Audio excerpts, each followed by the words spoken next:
So are you still skeptic? Yes. I'm always skeptical, man. I'll be skeptical until the day I die. I think I underestimated the seriousness of this virus, but I'm still skeptical about whether or not we're dealing with it properly. Why? Because it's having a very real effect on a lot of people in the world. And that's a problem. I'll tell you what bothers me. Yeah. Okay, let's say what we're doing here was the right thing to do.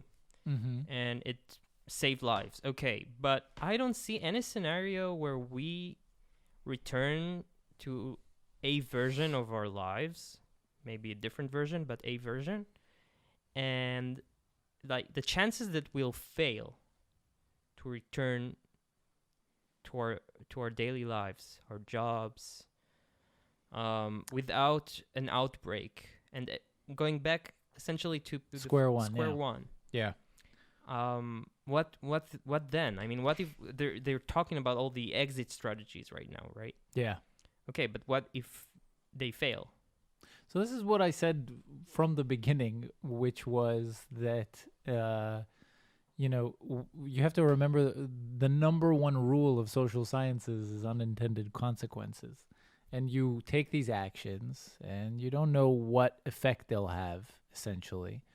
And so I'm not saying that a lockdown was the wrong thing to do. I don't know. But I'm just saying that there's also been this atmosphere of like, it's complete herd mentality, right? Everybody's talking about herd immunity, but it's herd mentality that there is one, stay the fuck home, save lives. Hey, no. Okay, that's what everybody's been saying. No, seriously, there's a hashtag now. Okay, so it's, I'm not using curse words. I'm just quoting. You're quoting. Hashtag stay home, save lives. Like as if anybody who leaves their home is a murderer. I mean, that's essentially what you're saying is that, by staying home, you're saving lives. If you leave home, you are actively taking life. If you went to Pesach with your parents and grandparents, I think you are a potential murderer. No.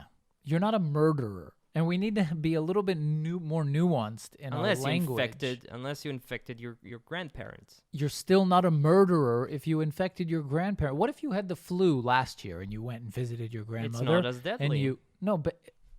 So at what percentage, at what death rate are you a murderer? Our grandparents can vaccinate against the flu. At what death rate are you a murderer?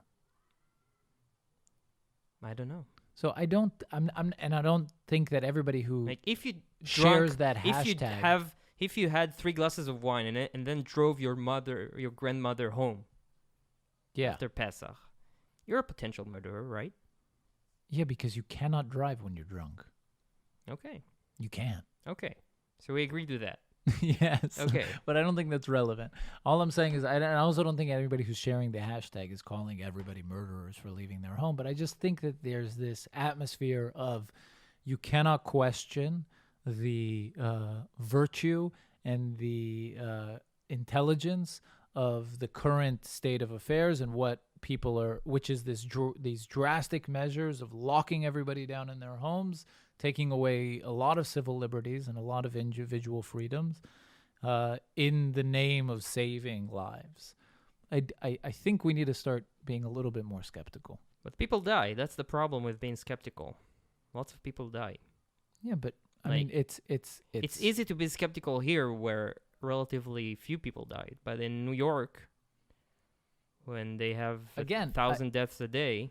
Again, I'm not saying that the lockdown, like I said, I'm not saying the lockdown was a mistake. I'm just saying that we need to be open to having more conversations. Maybe in New York and in Italy and in these like very, very intense hotspots, some form of lockdown will be, continue to be necessary. I don't know. Look, just like food for thought. And I know people have been saying this, but if you can explain the difference, like in this thought experiment, over 1.3 million people die in the States on the roads every year. I don't understand the difference between saying, okay, well, we can save lives by staying home. nobody leaves their house. For a month, you'll save over 100,000 lives. If we did the same thing once last year, we would have saved 100,000 lives. So I don't like. I think it's about you have like you have the devils you know and you have the devils you don't know. Okay? And up until coronavirus, all the devils you knew summed up to an X factor, right? An X. That's what you know. Yeah. The X. And now you have X plus Y, and the Y is the coronavirus. And you don't know if the Y can be equal X, it can be higher than X. And I think everybody are working, relying on the hypothesis that Y is huge. The potential of Y is immense. And I think we got a taste of that potential in Italy and in New York, but we just don't know enough. Yeah. But I guess we'll know more.